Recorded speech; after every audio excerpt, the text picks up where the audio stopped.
daming mga ginagawa, pero sobra naman pong worth it, especially po na ang presensya nyo ay nandun, at the same time, lalo-lalo na po, and most importantly, yung pong presensya ng ating Panginoon. He works in mighty ways. Bawat gabi po, patuloy niyang pinapakita at pinaparanas ang kanyang presensya. Katulad po kung paano niya rin po pinaranas ang kanyang presensya sa umagang ito sa atin. And God is always faithful and is always good. Amen po ba? Alam ko po na marami po sa atin, mga workers, tama po ba, na mga pagod mula kagabi. We went home around 12 a.m. na po, and pero sa totoo lang, sobra pong amazing yung ginagawa ng ating Panginoon. And yung strength na binibigay niya po sa atin upang patuloy na bigyan niya tayo ng panibagong energy ngayong umagang ito. Amen ba mga workers? Amen. And of course, for those people na umattend po kahapon, of course, salamat, nandito pa rin po kayo. And we are, of course, appreciating all our workers and what God has done, and of course, yung inyong pong presensya. Pero we are thanking the Lord and giving it back sa Panginoon. Of course, hindi lamang po yun. We have heard what Pastor Raymond, kung ano po yung nasa kanyang puso. Katulad po na sinabi niya, our covenant seed is our only fundraising para po umikot ulit ang panibagong taon. We're not basing po ang 2024 for the funds na nakuha natin, pero I believe na pagka-provision ng Panginoon yan, may provision. Amen po. Pero we are counting and really having this covenant seed para po talaga sa marami pang gagawin ng Panginoon. Sabi po namin at lagi po namin dinideklara na hindi tayo malilimitahan ng pera sa gustong gawin ng Panginoon sa ating simbahan. Yes, wala na pong libre. Wala na pong libre. Di po ba, tama po ba ako? Sabihin niyo po, pag may libre, naku, doon po talaga ako pupunta. But anyway, wala na pong libre ngayon. Pero you know what? I believe na bukod po sa bawat isa sa atin ng may joint effort at participation ng bawat isa, yung pong inyong pagbibigay ay patuloy naming na-appreciate sa mga nagbigay na po ng inyong covenant seed. We are really thanking the Lord and praying na ang Lord ay patuloy na magpala sa inyong generosity. And of course, Pastor Raymond said na kung hindi pa po natin ito na ibibigay, pwede pa po tayong manalangin, pakinggan natin ang ating Panginoon. Of course, we know kung ano yung mga pangangailangan natin sa oras na ito. Marami po sa atin ngayon na may mga pinagdadaanan financially, pero I believe na minsan God requires our obedience. Priority daw po yun, dahil alam kong minsan binubukas ng Panginoon ang kanyang pagpapala when we obey Him. So, ang key po, hindi po yung talagang magbigay kayo, pero ang key, makinig tayo sa Panginoon. Once we heard from Him, once na marinig natin siya, tayo po ay sumunod at patuloy na damhin natin kung ano po ang pagpapalang meron ng Panginoon as we continue to obey and follow Him. Amen po ba? Amen. Let's pray for our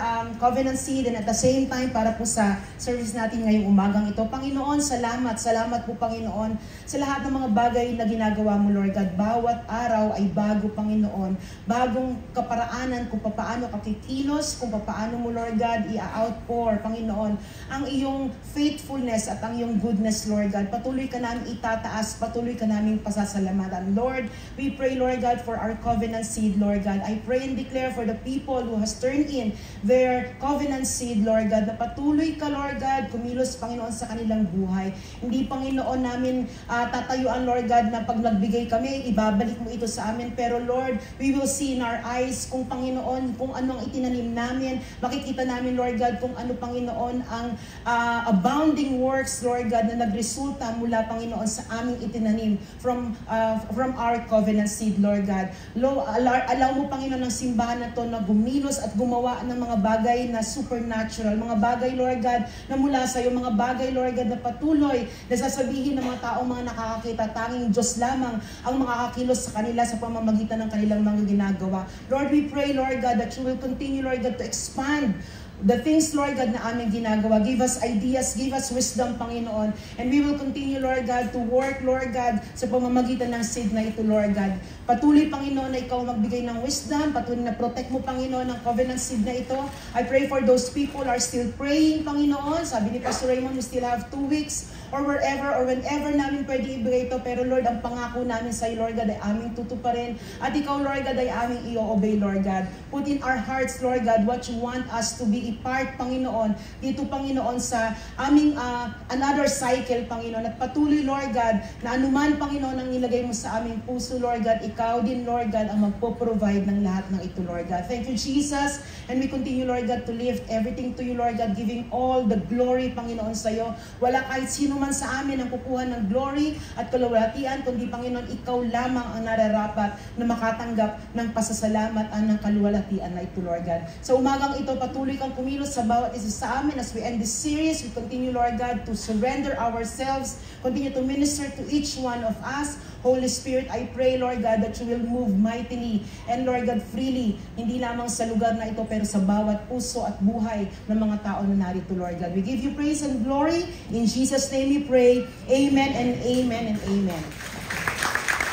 We are on our last week, ngayon pong series natin for this month of October, and the series, the title of our series is Be Engaged in Building God's Kingdom. And this month's series is connected to our covenant season. Alam na po natin yan. And very timely po na during this series natin for the last month of October, which is all about engaged, ay patuloy na niremind tayo. Very timely po na niremind tayo or nadadaanan po natin once in a while ang ating vision at ang ating mission. And of course, yung pong ating vision statement o vision statement po ng ating simbahan is to build godly lives and reach the world. Sobra pong medyo malawak po, pero I believe na pwede po at posible po na ito ay ma-attain ng Panginoon sa pamamagitan ng ating simbahan. Of course, paano natin ma-attain yan? With our mission statement, sabi po dito, bringing relevant, Bible-centered messages and living empowered Christian lives through prayer, fellowship, worship, missions,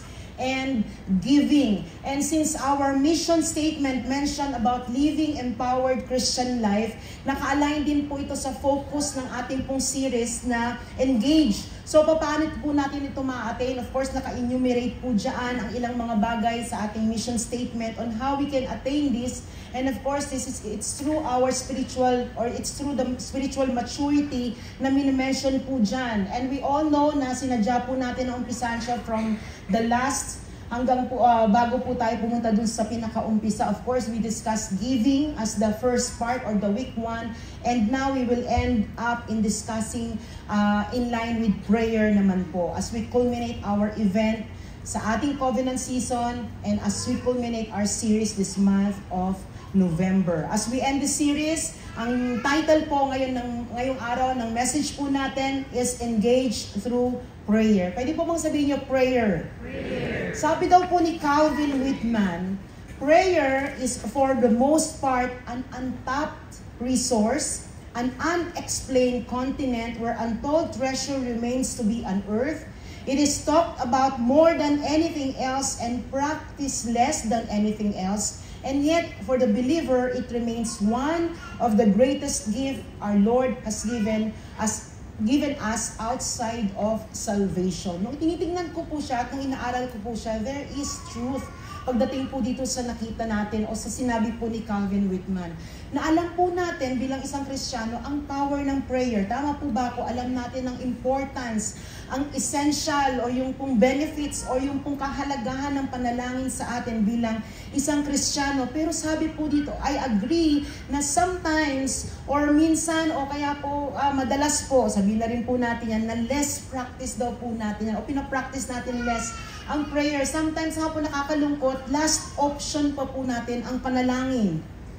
Tama po ba ako? That you will exhaust yourself too much of all the things na pwede mong gawin, pwede mong i-apply, pwede mong i-try sa sitwasyon na meron ka, pero you know what, magugulat ka, walang nag-work. And eventually, sasabihin mo, mananalangin ako.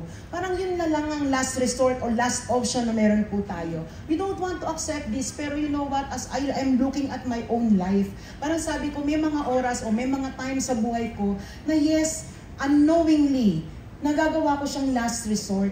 Hindi ko man intentionally na ginagawa, pero you know what, parang ginagawa ko lahat ng pwede kong gawin, tapos parang pagka wala na akong mga pwedeng pagpilian or mga alternatives na pwedeng gawin, sasabihin ko na lang, ay naku Lord, ikaw na lang po, mananalangin na lang ako.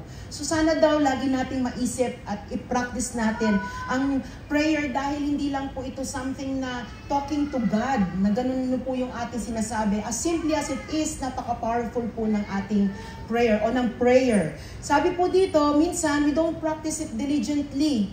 And sabi po dito, instead of doing it every day, o kaya sinasabi po, pray unceasingly. Yun daw pong balutin mo ang buhay mo ng continuously praying about anything and everything. Yan daw po ay hindi natin ginagawa. Like the way we talk, like the way we eat, like the way we breathe. Yan lang po, di ba? Parang hindi natin yan ginagawa as diligently as it is. Pero sabi po dito, minsan ang nangyayari daw po, tinatabi natin ng panalangin at sasabihin lang natin, o parang nilalagay natin siya sa little glass covered box on a way that says, break it in case of emergency. Tama po ba ako?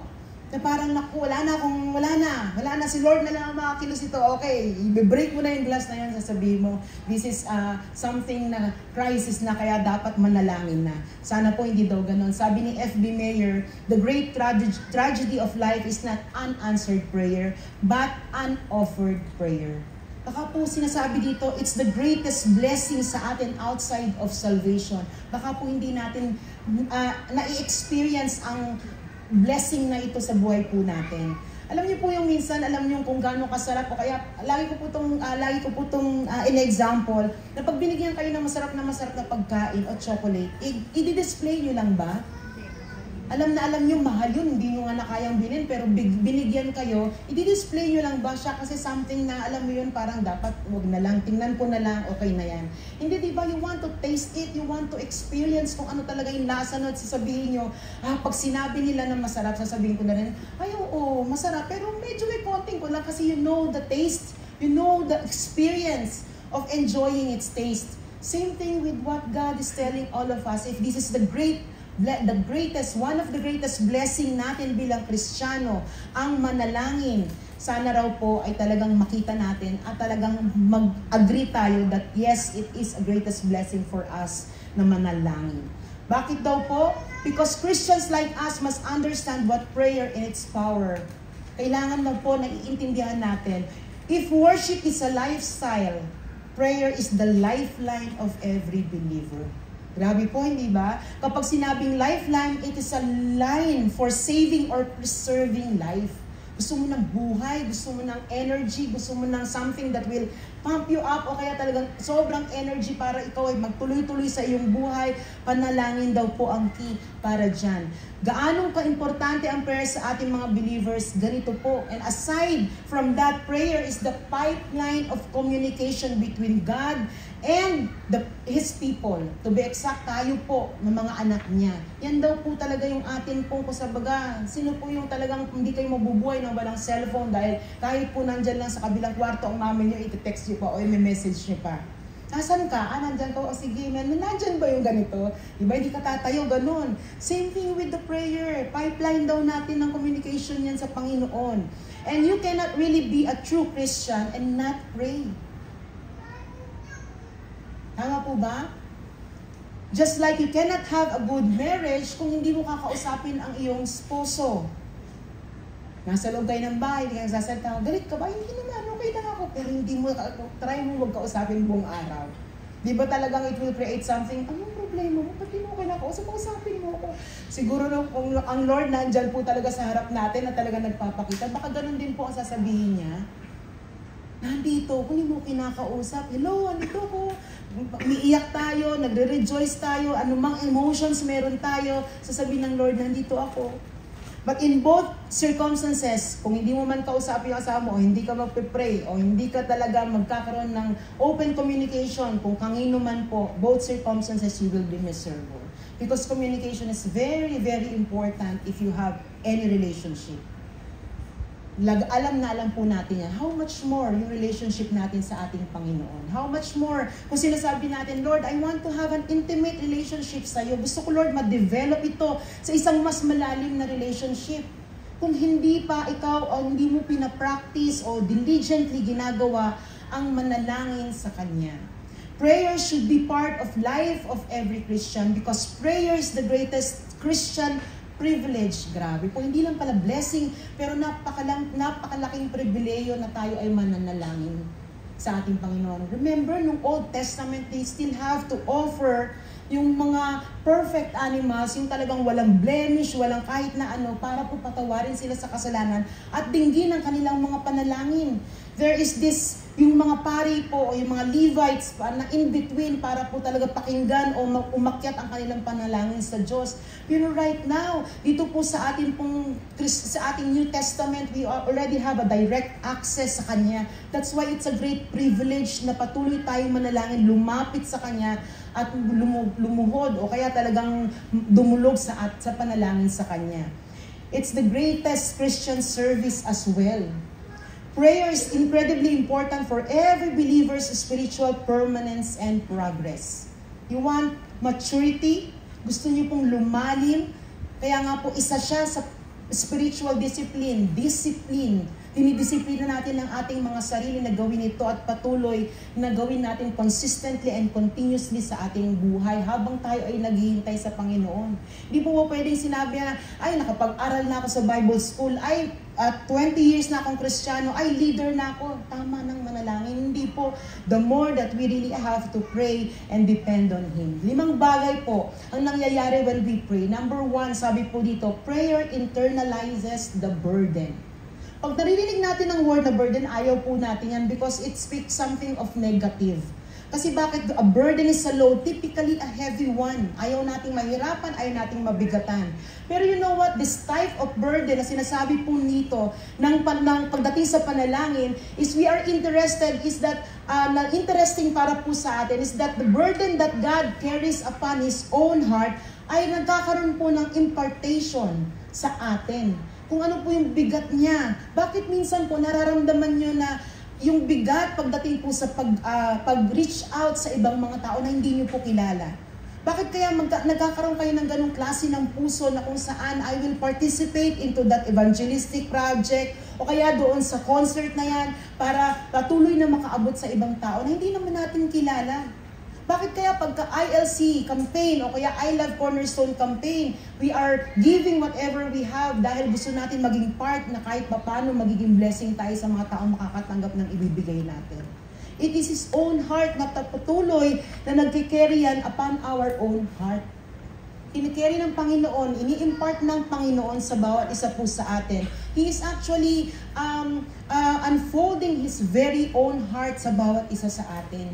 Bakit ganun na lang natin, di ba maraming pagkakataon sinasabi po sa atin and we are being encouraged by God na pag tinignan natin ang ating kapwa, tignan natin the way how Jesus looks at them. The way how Jesus loves them. The way how Jesus reached out for them. And that is exactly the heart that God has, and yung burden na yan na nararamdaman mo at nararanasan mo ay galing din mismo sa Panginoon. He offers to us so that we may be moved in our spirit to join His Son in prayer. Ang Panginoong Jesucristo po ay ating intercessor.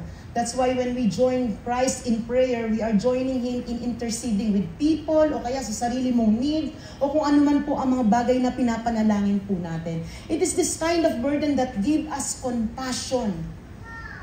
Yung hindi mo alam kung ba't ka naaawa, hindi mo alam kung ba't may habag ka. Minsan po, kung sumakay ako sa jeep, nakita ko yung, alam niyo po, yun yung nanay na 3 yata, yung dala-dala, tapos merong batang ganyan. Tapos, alam niyo po yun, dahil sa galit niya sa mga anak niya, makukulit dahil mga bata po. At yung anak niya, hawak-hawak niya, pinapalo niyang ganyan. Salamat po sa palata. Joke lang. Alam niyo po, yun yung mga gano'n. Tapos, alam niyo yung heart ko, parang sabi ko, Lord, sana po no, sa mga ganitong sitwasyon, kilala ka nila. Sana po, Panginoon, kahit na anumang hirap meron yung buhay nila, na alam nila na may pag-asa at meron silang pwedeng kuning lakas mula sa iyo. Kasi yung compassion na yan galing din sa Panginoon. It's that kind of burden para sa need o sa need mo o sa need ng person na pinagpe-pray mo. That compassion draws our heart in prayer. Labor for particular need or person. When we labor, di ba, hindi naman po talagang gaganon ka lang tapos ayan na yung bata. Hindi, di ba, maraming proseso, meron nahihirapan, meron po nanganganak talagang parang ganun lang, umiri lang. Pero alam niyo po, marami po sa kababayan, pag sinabi ng mga anak, mahirap. Nagle-labor tayo pagdating dito. And it is an unusual and unselfish concern. Yung sincere concern mo sa mga tao na hindi mo naman kilala, pero you have that heart of God sa buhay mo dahil binigay ng Panginoon sa'yo. And that is the burden that we are talking about here. As we internalize this, it deepens our ownership of the burden and strengthens our partnership with God. Because the more burden or yung weight po ng burden, the more weight ng burden ang nalalagay sa puso mo, the more pong mas nakikilala mo o nakikita mo ang pinakapuso ng ating Panginoon. The more deeply the burden moves you, the more powerfully it involves your whole being through prayer. Number 2, prayer teaches us to wait. Part of prayer is always waiting for God. And sabi dito, God has 3 answers sa ating mga panalangin. Yes, no, and wait. Yung yes and no, ano na po niyan, direct answer na. Ayaw man natin tanggapin ang mga no ng Lord, pero di ba, pag alam natin no, no na talaga yon. Hindi bubuksan ng Lord ang isang door na kanyang isasara na. Pero pag sinabi ng Panginoon na wait, yan po minsan ang medyo tough, challenging para po sa atin because it teaches us to be on God's timetable. Hindi timetable mo, hindi mo timing, hindi yung gustong-gusto mo o kung kailan mo nakikita ang pinakamaigi, pinakamainam na maramdaman, maranasan, makuha mo o mas answer ang prayer na yan. Pero sa timetable ni Lord. However, we all know that waiting means what? Trusting Him more and more. Habang naghihintay ka, hindi ka nakasimangot, hindi ka nagagalit, hindi ka nagtatampo kay Lord. Pero you know what? You are continually trusting Him, praising Him, worshiping Him, serving others while you are waiting. We can get impatient, especially when there is so much uncertainty, lalo na pag nakikita mo yung sarili mo, palayo ng palayo dun sa mga bagay na pinapanalangin mo. Pero we want to have everything figured out kasi bakit yan ang ating DNA, di ba? Bilang isang tao, gusto natin, alam natin, sigurista tayo. However, it is in waiting that we will grow and we will learn. And while we wait, we must lean on Him. May ginagawa ang Panginoon kahit naghihintay po tayo. Kaya nga po minsan, ginagamit ni Lord ng example, yung mga naghihintay tayo. Kunyari, halimbawa sa mga, magsasabi po ako, baka may taga-SSS dito. Di ba parang pagpipila ka doon, ang tagal-tagal. Parang hindi mo alam kung kailan ka talaga tatawagin sa number mo o kaya para pag pumunta ka, ay ma'am, hindi po dito. Doon po sa kabilang counter, naka-30 oras ka na ng paghihintay doon sa counter na yun. Di ba minsan maiinis ka, pero you know what, sabi dito, you will have to really exercise whatever you can exercise bilang isang Kristiyano. You are growing and you are learning from it. Number 3, prayer open our spiritual eyes. I love this. Sabi dito, ang spiritual eyes daw are the eyes that see the things of God. Hindi yung talagang nakikita mo siya, hindi yung visually o kaya yung talagang physically nakikita mo, pero the things of God. And it is beyond the natural na meron po tayo. Sabi dito, ayoko pong mag-sound ng very churchy sa pagkakataon na to, pero ito po ang katotohanan na meron sa panalangin. Meron pong mga nire-reveal ang Panginoon sa atin ng mga bagay na hindi man po natin maintindihan at hindi man po natin alam, pero you know what? Alam na alam ng puso mo na ito ay ginagawa ng Diyos. This is doing sa ating mga buhay. It is the capacity to perceive or see spiritual realities. Paano daw po? Because it allows us to perceive spiritual things through our hearts. Yung puso natin na nakakita, yung puso natin na nakaka-identify, yung puso natin ang may alam na ito ay galing sa Lord at hindi ito galing sa Kanya, kung kanino man o kahit sa'yo. It can be in form of dreams, visions, or by revelation. Or sometimes illumination ng mga salita ng Panginoon na nabasa mo na 1,000 times ang salitang yan, pero this time, you have seen something new doon sa binigay niya because it is illuminating what God's truth is all about pagdating po sa atin. Through this, we can follow God's will sa ating mga buhay. It keeps our soul on track. Na hinahayaan mong ilid ka ng Panginoon, it teaches us to pray more in depth. And we are becoming more aware of His presence and His doings. Prayer opens our eyes, enabling us to see what God is doing. Because prayer is communication. We speak to God, God answers, He speaks to us, and God has a stage of showing Himself in a very special way, in a very supernatural way. Marami po sa atin, may mga pagkakataon sa buhay natin, I have already seen this. God has already imparted into my heart. Alam ko, sasagutin ang panalangin ng Panginoon na matagal ko nang pinapanalangin. Isang example po niyan, 3 years ko pong pinag-pray si Pastor Raymond. Nauna po ako mag-pray kay Pastor Raymond, pero hindi alam. Ganun po ang nangyari sa amin. Pero you know what? I don't know what keeps me going every day of my life. Kahit po talaga nananalangin ako. Lagi ko po, kahit malilimutan ka, sabi, ay Lord, nakalimutan ko po.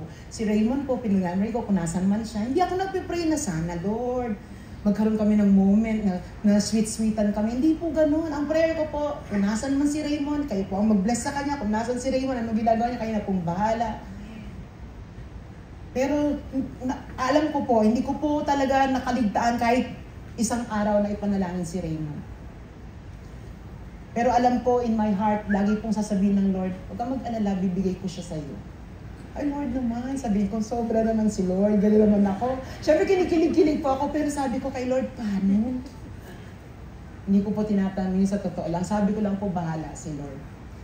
Kita niyo naman po personality ng asawa ko, hindi po ba? Pero Raymond po hindi kikibo, hindi ngingiti, hindi makikipag-usap. Alam niyo po ba, in 3 years na pinag-pray ko siya, hindi po kami kahit isang beses nag-usap.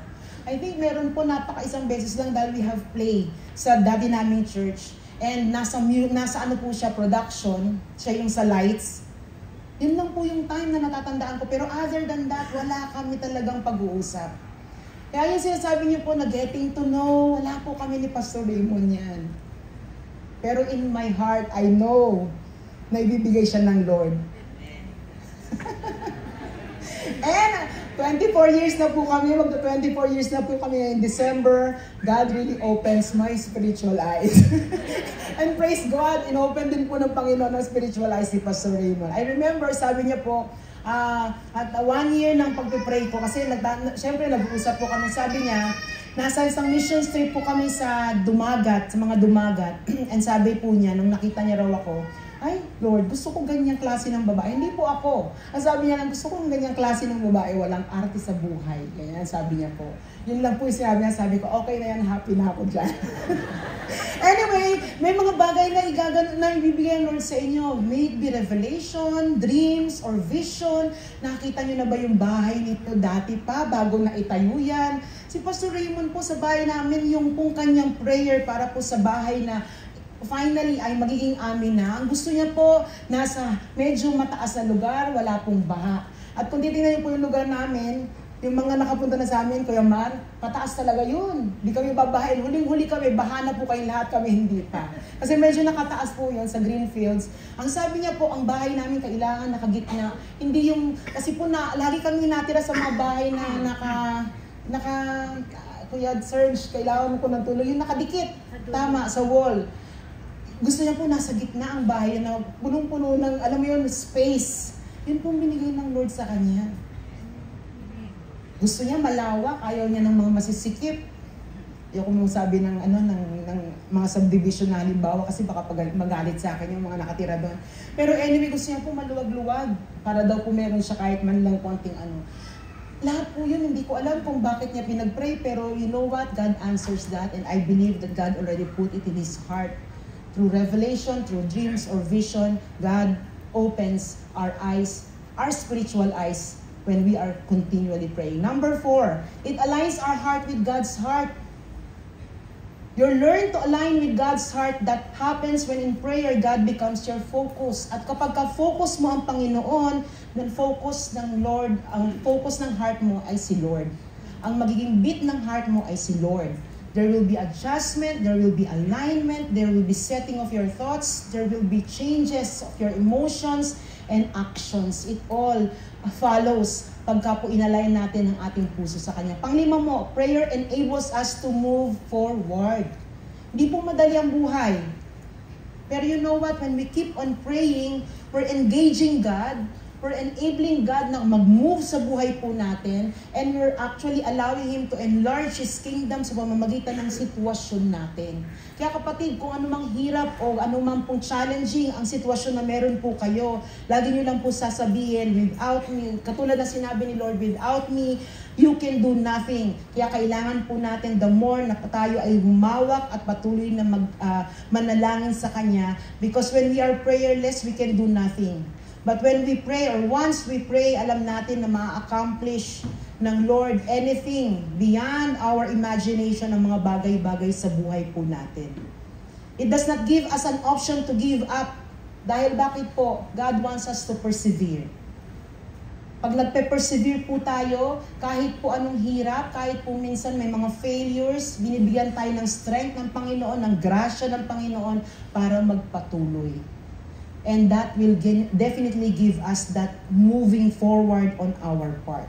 Kung itong ilan sa mga matutinding bagay na ginagawa ng Panginoon, I think mag-agree na tayo ng sobrang powerful ang prayer. Amen po ba? And the power of prayer according to the Bible is quite simple. The power of God who hears and answers prayer or prayers. 1 John 5:14-15, this is the confidence we have in approaching God, that if we ask anything according to His will, He hears us. And if we know that He hears us, whatever we ask, we know that we have what we ask of Him. Kaya talagang dapat i-claim na natin po yan. Dahil if we are in accordance to Him, in alignment to His will, then whatever we ask for in prayer, mayroong kasagutan mula sa Kanya. These verses were loaded with meaning and calls for action para po sa part natin bilang Kristiyano. And remember, si John po was very familiar with prayer dahil po may dalawang perspective sa buhay niya about prayer kung ba't alam niya po yung sinasabi niya pagdating dito sa verse na ito. Si John po unang-una was very acquainted with the prayer life of Jesus. Na-witness niya po yan. Remember, John was one of the three core ni Jesus po. Meron siyang maraming disciples. Makikita niyo po ba yon? Apostles and disciples, 72, tapos may 12, tapos may naging 3 po, because you know what, pag leaders po kayo, napakahirap na ganitong kadami. Definitely you will choose some para talaga i-empower at patuloy na gawin ninyo yung mga bagay na pwede nyo gawin ng sama-sama. So, John was one of the 3 disciples in the inner circle of Christ, and thus he saw Jesus as he prayed in private and in public. Na-witness niya po yun, nakita niya po kung paano manalangin si Jesus privately and publicly. When we look at Christ in great detail, we see that his life was a life of prayer. Kaya nga po laging example natin si Jesus eh. John observed that firsthand as a disciple of our Lord Jesus, chosen as 12 disciple, he read the story more closely, and you will see that he had spent all night in prayer before he chose them. Ganito po yung prayer life ni Jesus. And at the same time, sabi dito, in other words, what Jesus taught us about prayer, he practiced. John saw Jesus praying, heard Jesus praying, and was taught by Jesus to pray. John was with Jesus on the Mount of Transfiguration. Nakita niya po dito na lahat sila natulog na, pero si Jesus, he skipped yung pagtulog para bakit po? Para manalangin. That means that it was a way of life for Jesus to skip sleep para lang po manalangin sa Panginoon. Tanungin kung ano Lord o ano God ang iyong will sa akin ngayong araw na to o sa buong araw na ito, and ito ang aking gagawin. Ganyan si Jesus kung paano siya manalangin. He's seeking His Father, and He's continually asking and continually seeking the heart, the very heart of His Father, para yun po ang gawin niya. Hindi yung will niya o gusto niya, pero ang will ng Father para po sa Kanya. So when John speaks on this subject, he knows that about kung ano po yung kanyang sinasabi o kung ano po yung kanyang i-speak dito. Si John ay naging si John all because of what he has seen in the life of Jesus. Sabi po dito, katulad sa atin bilang Kristiyano, you and I can never be what the Lord desires us to be unless we are people of prayer. Kasi bakit nandyan lahat ang unfolding, nandyan ang revelation, nandyan ang pagpapakilala ng Lord, nandyan kung paano mo rin makikilala ang iyong sarili at yung mga desire ng Panginoon na gawin mo at patuloy na tahakin mo dahil ikaw ay kanyang anak. There's so much more in prayer than talking to God because prayer is an act of worship that glorifies God. It reinforces our need for Him. Pag nananalangin tayo, walang ibang focus kundi ang Panginoon. Kaya nga po pag nananalangin tayo, wag tayo, ano kaya yung ulam mamaya? Paano kaya tayo dito? Lalo na po ang mga babae, tayo, di ba? Tasking. So, kailangan yung need natin sa Kanya, nare-reinforce po yan during prayer. Through living a life of prayer, we communicate with the very source and purpose of our existence. So now, the more that we focus, the more din na nilalagay ng Lord sa puso natin kung anong purpose natin, ito ang reason ng existence natin. Pangalawang perspective po, hindi lamang po nakita niya at na-witness niya si Jesus kung paano ang prayer life niya, pero John himself had a personal, powerful life of prayer. Siya mismo, yung kanyang mga natutunan kay Jesus, ginawa niya sa kanyang buhay. John knew that prayer was vital for the Christian to overcome the world, to live in assurance, and for the believer to fulfill the purposes of God in this life. Nung nalaman niya po ang power ng prayer, ginawa niya po ito diligently. Pinractice niya po ito. Dinisiplina niya ang sarili niya upang manalangin dahil alam niya po that Christians should be faithful in practicing prayer. Minsan sabi po dito, ang gusto po natin yung mas maintindihan po natin o magkaroon po tayo ng kaalaman about prayer. Sabi po dito, the disciples did not say to Christ, Lord, teach us about prayer. Pero ang sinabi ng mga disciples, Lord, teach us to pray. Kaya minsan wag na natin ano ba ang ng prayer, ano ba yung gagawin, ano ba yung mga theological background niya, ano ba yung mga bagay na yan. We don't need to know more about prayer, we simply need to pray. Hindi ka marunong, just pray. Close your eyes, talk to God. Kung paano ka nakikipag-usap sa katabi mo, ganun kayo makipag-usap kay Jesus. Kahit mukha kang ano man, sabi mo na, Lord, di ako marunong tumawid, paano po kaya ito? Panalangin niya, kapatid. Just simply pray. Huwag mong i-complicate, simply do it. Now, understanding these two perspectives, John developed an attitude of confidence, assurance, nung sa binasa po natin, when he comes to Him in prayer. And let us address yung confidence or subject of confidence. Tatlong bagay po. Number one, our confidence in appearing before God in prayer. Sabi po dyan, the word confidence comes from the Greek word paresia, which means outspokenness, frankness, bluntness, publicity, by implication, assurance. It is made up of two Greek words, pas, which means all or every, and ria, which means utter or speak. Thus, sabi po dito, confidence means to have an outspokenness before God or a boldness to speak your heart to Him. When we appear before God, this is what He wants from us. We can talk to God about anything and everything. Pero, gusto ko lang pong sabihin that we must be totally honest pagdating po sa Panginoon. Huwag na po tayo mag-pretend, maglagay ng mask, o kaya parang, Lord, ano bang sinasabi? Kailangan daw muna adoration. Tapos magko-confess ng kasalanan. Tapos thanksgiving. Di ba, minsan, okay naman po yun. Wala pong mali doon, ha? Wala pong mali doon. Pero pag mechanical na po tayo, at wala pong puso ang ating pangnanalangin, alam po ng Panginoon yan. Amen po ba? The Lord desires that we pray confidently, earnestly, and honestly. He is not impressed with our diction, with our vocabulary, with our position, status ng buhay natin, bank account natin. He is more concerned with our sincerity and boldness. Now, gusto ko lang pong balansihin. Pagdating po sa sincerity, yung pong minsan, di ba, may mga, sabi pala, sincere tayong manalangin, honest tayong manalangin. May mga tao, pinananalangin tayo, di ba, galit talaga tayo, di po ba? May galit tayo sa puso natin, galit talaga ako, Lord, may bitterness, iba po yung condition ng heart ninyo. Sabi, pwede naman daw palang manalangin ng ganito eh. Pero you know what? Here's what sincere prayer is all about. A sincere prayer is from a humble heart that voices your need to God and your desire to honor God. Now, anong nangyayari pag may ganun po tayong emotions at yung pong mga bagay na hindi maganda or glorifying sa ating Panginoon?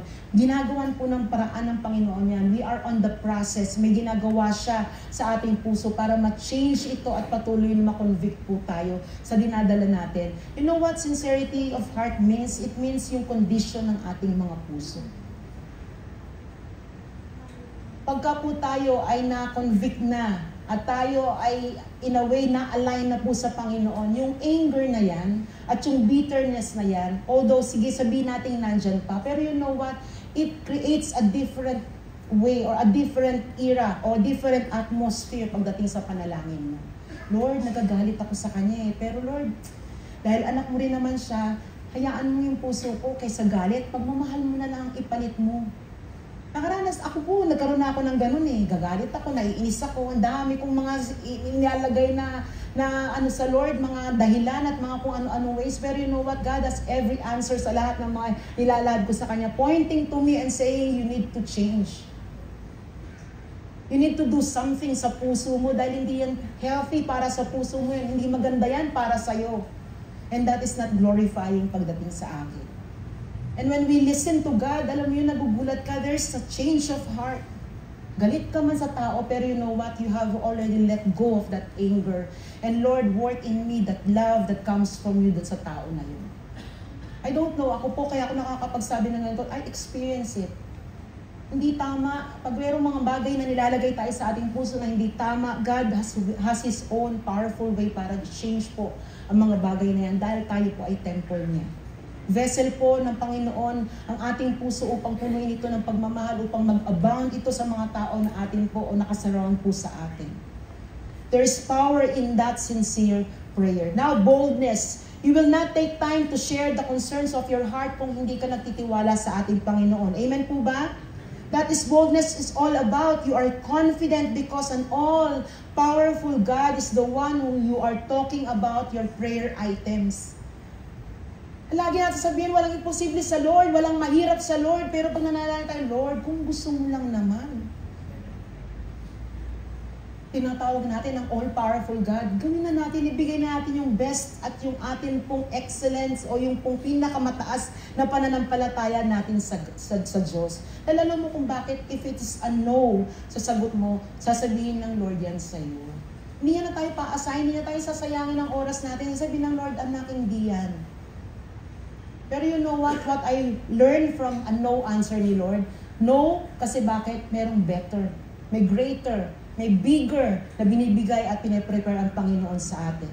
You must have faith, confidence that when you speak, God hears, and what God hears will result into an answer. Number 2, our confidence in appealing to God in prayer.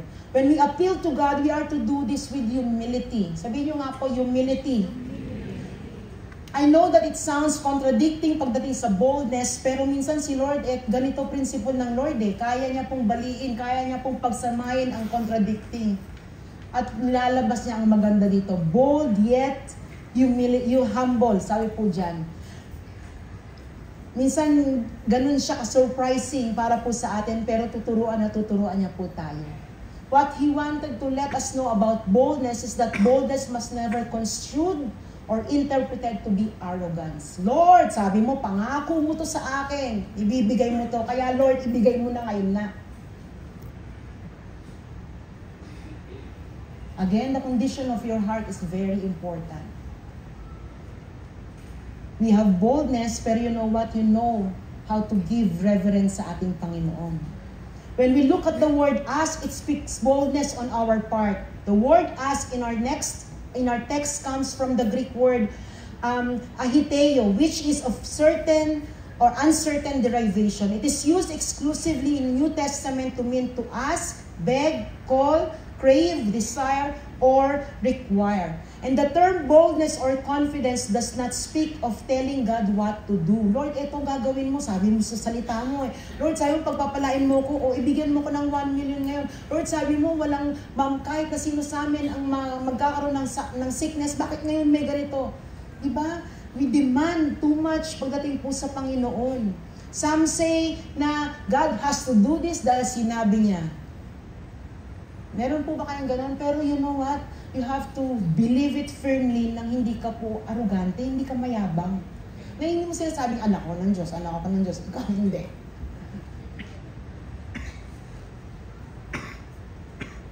We are, kung yung mga sinasabi po na ganyan na you have to, kunyari po pagdating talaga sa mga sinasabi ng Lord sa buhay po natin, dapat po, o kaya promises ng Panginoon sa buhay po natin, hindi po natin dinidemand dyan. Every time we are reminding the Lord, Lord, sabi mo sa iyong salita, ito po yun, ganito po yun, we are echoing it to ourselves. We want ourselves to be encouraged kasi ito yung sinabi ng Lord sa iyo 10 years ago, 5 years ago. We want to remind yourself and you wanted to let the enemy knows na meron kang tinatayo ang pangako at talagang kinakapitan mo ng matindi ang pangako na yan. Huwag kang maging, Lord, gawin mo. Ano, wala pa ba? Hanggang ngayon, Lord, ako, nakakainis ka na. Hindi pwedeng ganito. Huwag daw po ganon. God is God and you are not. Boldness is confidence but never ever arrogance. You don't dictate God what He will or will not do. Ang proper prayer is always seeking God's will and not our will. Remember, God remains to be in control of our lives and He always grants our requests in alignment with His will. So when we are appealing, we give the very request na meron po tayo. We come to Him with humility. We never force God to give us what is not according to His plan or to His will, but we have this confidence na ang Diyos ay patuloy na may nakatalaga o may nakaplanong best or the best interest natin ang laging iniisip ng ating Panginoon. Amen po. Number 3, our confidence in appropriating from God in prayer. Sabi po nila, ang appropriating daw, it means devote to a special purpose. O kaya po, it is a yung tinitake mo siya for one's own use. Halimbawa po, ang ating covenant seed, ina-appropriate po natin siya. Meron po tayong mga appropriation yan. Same thing po sa ating panalangin, our confidence in appropriating from God. We are taking something from God because we want to allocate or assign it sa ating mga buhay.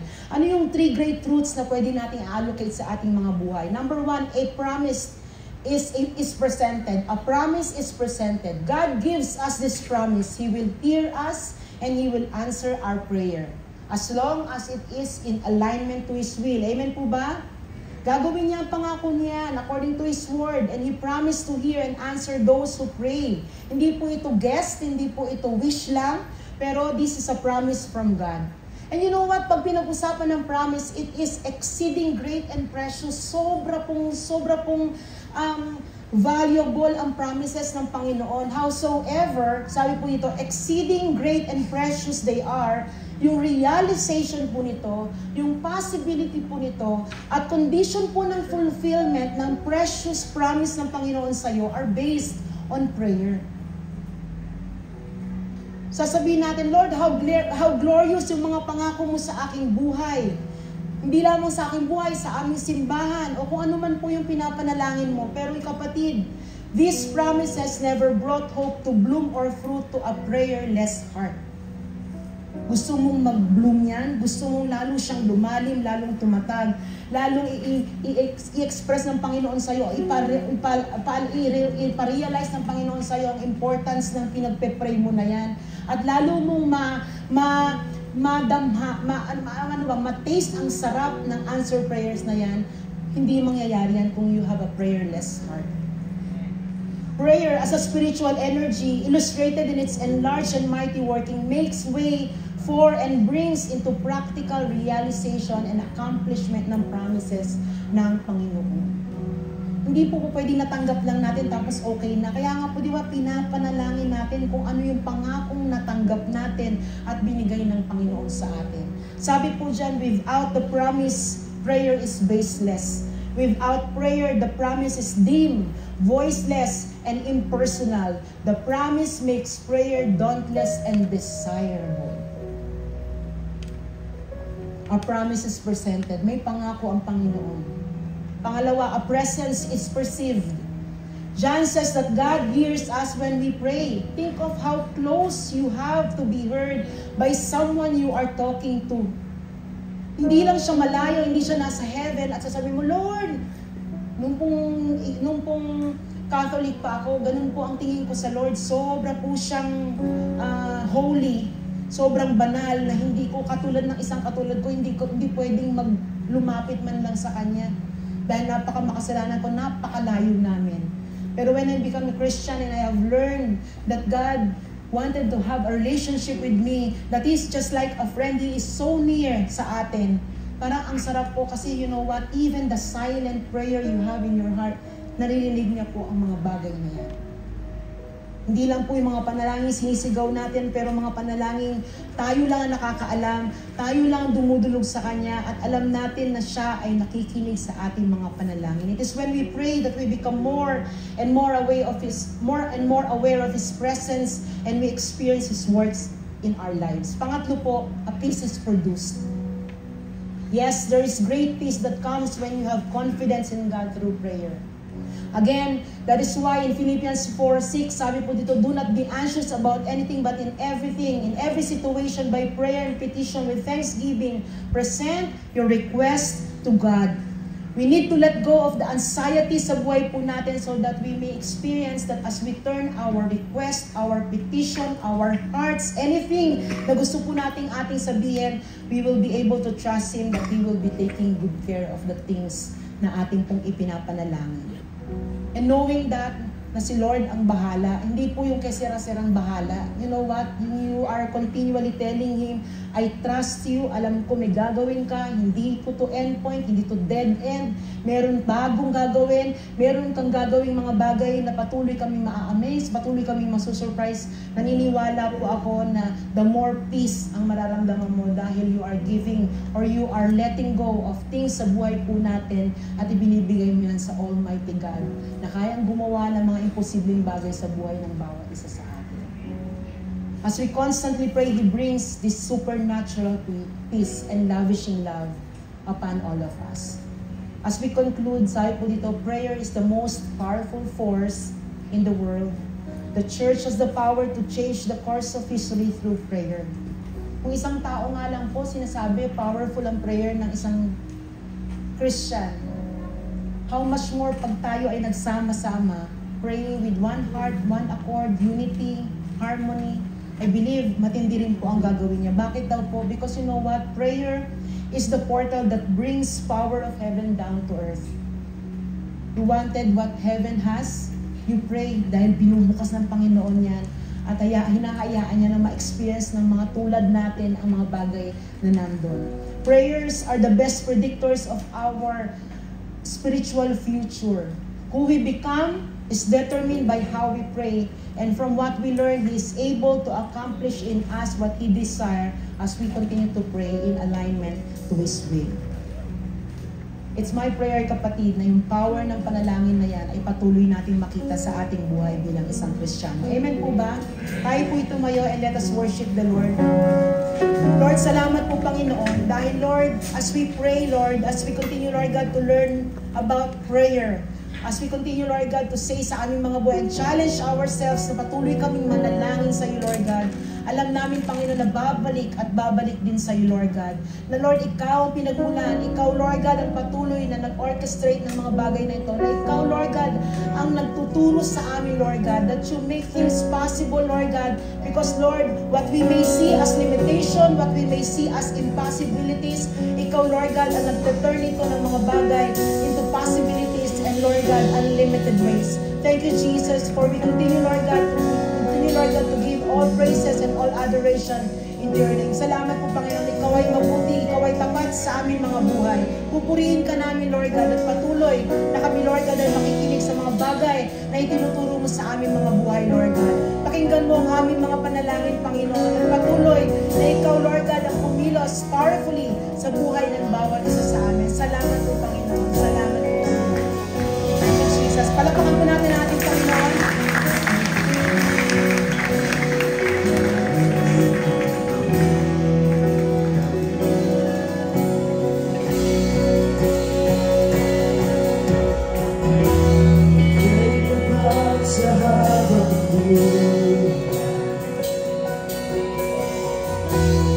Ay mabuti magmahal.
biyaya, ang pagpapala ay nagmumula sa iyo, Lord God. Salamat, Lord God, kami ay iyong ina, anak, Panginoon, ikaw ay aming Ama. Salamat, Lord God, dahil ikaw, Lord God, ay tapat sa bawat isa sa amin, Lord God. We continue, Lord God, to praise you, Lord Jesus. We glorify your name. Salamat, Lord God, challenge mo ang bawat isa sa amin, Lord God, to be a man and woman of prayer, Lord God. Ayaw mo, Lord God, na makita namin, Lord God, na merong power, merong, Lord God, patuloy na meron nakaakibat, Lord God, na pagpapala mula, Lord God, sa aming mga panalangin. Ayaw mo dumulog kami, Lord God, ng may buong puso, na may bukas na puso sa amin, Lord God, as we continue, Lord God, to pray, Lord God, to our powerful God, Lord Jesus. Patuloy, Panginoon, na ikaw, Lord God, na kumilos sa bawat buhay namin. Ikaw, Lord God, ang patuloy na maitaas. Ikaw, Lord God, ang bibigyan, Lord God, ng pagkulit, pagsamba, lahat ng kalwalatian ay patuloy namin ibibigay sa iyo, Lord Jesus. Salamat, Lord God. We give you all our praises, our adoration. We give everything to you back, Lord God. Lahat ng pasasalamat sa iyo namin ibinibigay, Lord God. All this, Lord, we ask in Jesus' name we pray. Amen and amen and amen. Thank you, Jesus. Thank you, Lord God. Thank you, Lord Jesus. Hi po mga kapatid. I will be praying, I will be watching this video.